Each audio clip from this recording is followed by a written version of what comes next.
होली का पावन अवसर शुरू हो चुका है, तब फागुन के महीने में दुश्मनी बुलाकर गले लगाया जाता है। बिहार महाराजागंज से निर्वासित सांसद जनार्दन सिंगरीवाल यहाँ हिंदी भाषी महासंगठन द्वारा आयोजित ओमदास हासोल में होली महोत्सव में उपस्थित रहे थे। उनको विशेष अतिथि के रूप में निमंत्रित किया गया था। इस मौके पर राज्य के मुख्यमंत्री भूपेंद्र पटेल उपस्थित नहीं रह पाए थे। फागुन महोत्सव के कार्यक्रम में जनार्दन सिंह ने बताया, दुश्मनी बुलाकर लोगों को गले लगाया जाता है। 1500 से 2000 किलोमीटर अन्य राज्यों से बसे हिंदी भाषी समाज राज्यों को नई दिशा में देने में महत्व की जिम्मेदारी निभाते हैं। पूर्व और वर्तमान देश में राज्यों में जो कुछ ऐसी घटनाओं मंचलों द्वारा अंजाम दिया जाता है, हिंदी भाषी समाज को भुगतना पड़ता है। ऐसे लोगों पर देश विरोधी प्रवृत्ति का आरोप भी लगाया। इस मौके पर संस्था के प्रमुख महेंद्र झा ने बताया, गुजरात में सभी क्षेत्रों में अपना योगदान देने वाले महानुभावों को स्वागत किया गया है। सीनियर सिटीजनों के आशीर्वाद और मार्गदर्शन से समाज को नई दिशा और दशा देने का कार्यक्रम रखा गया है, जिसकी खास रिपोर्ट।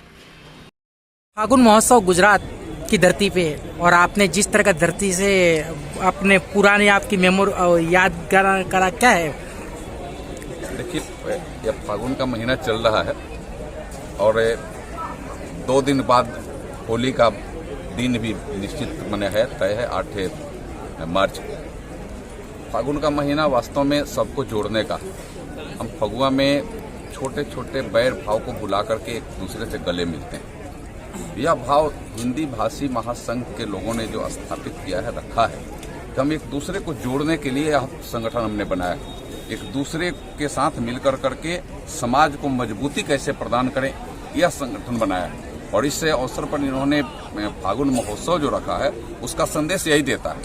क्योंकि होली में, इसको होली भी हम लोग कहते हैं, फागुन में हम सब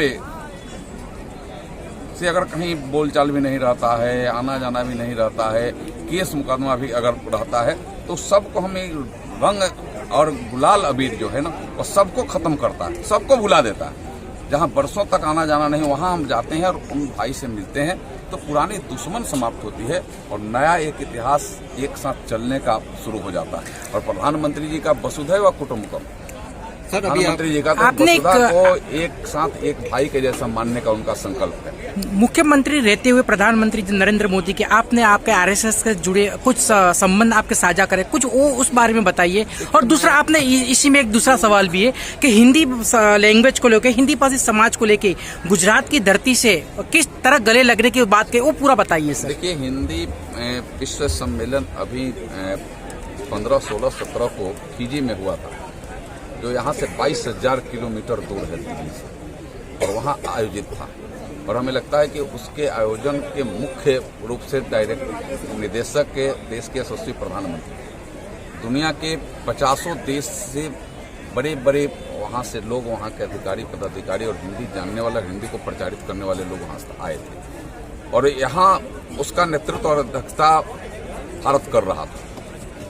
फिजी के प्रधानमंत्री, फिजी के राष्ट्रपति को मैं बधाई दूंगा कि वहाँ माने फिजी में, वहाँ के लोकसभा में हिंदी में भी आप भाषण कर सकते हैं। इसको वैधानिक उन्होंने दर्जा दे दिया। आप फिजियन में भाषण दे सकते हैं, हिंदी में आप इंग्लिश में भाषण दे सकते हैं, लेकिन हिंदी में भी भाषण दे सकते हैं। इसका ट्रांसलेटर इत्यादि सब वहाँ नियुक्त कर दिया उन्होंने। एक बड़ा संदेश गया, छोटा संदेश नहीं है।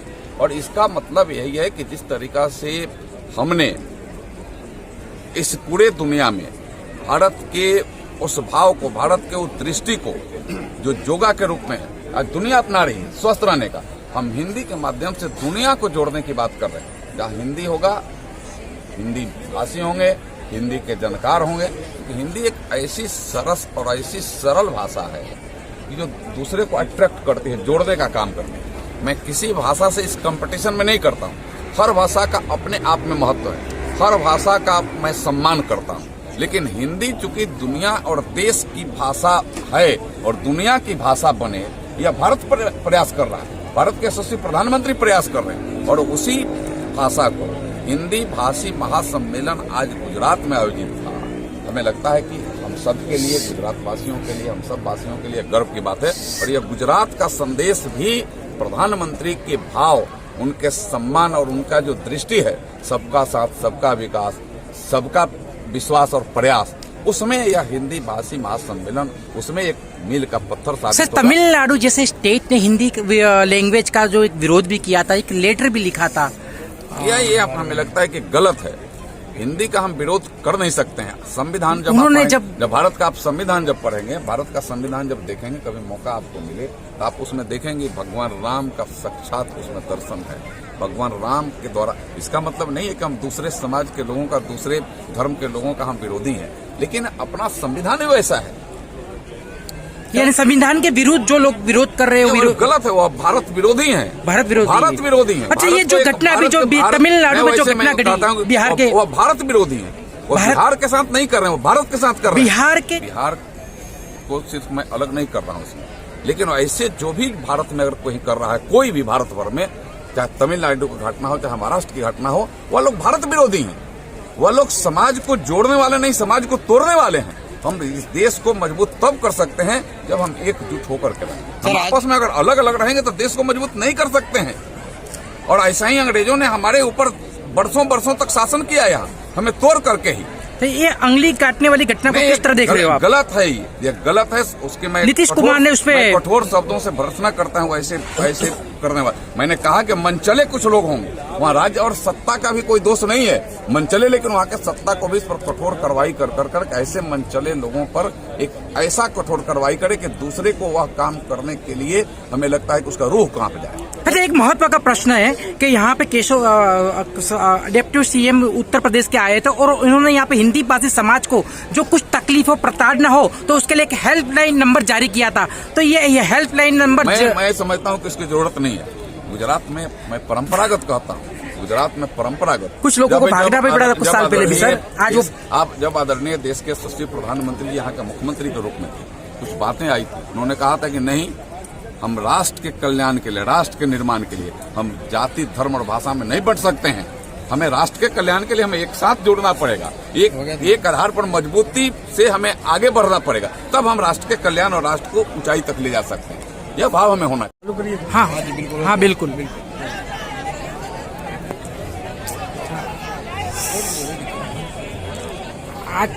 आज का जो फंक्शन है सर, जो 2023 फाल्गुन महोत्सव, क्या है, किस तरह का रहा है आज?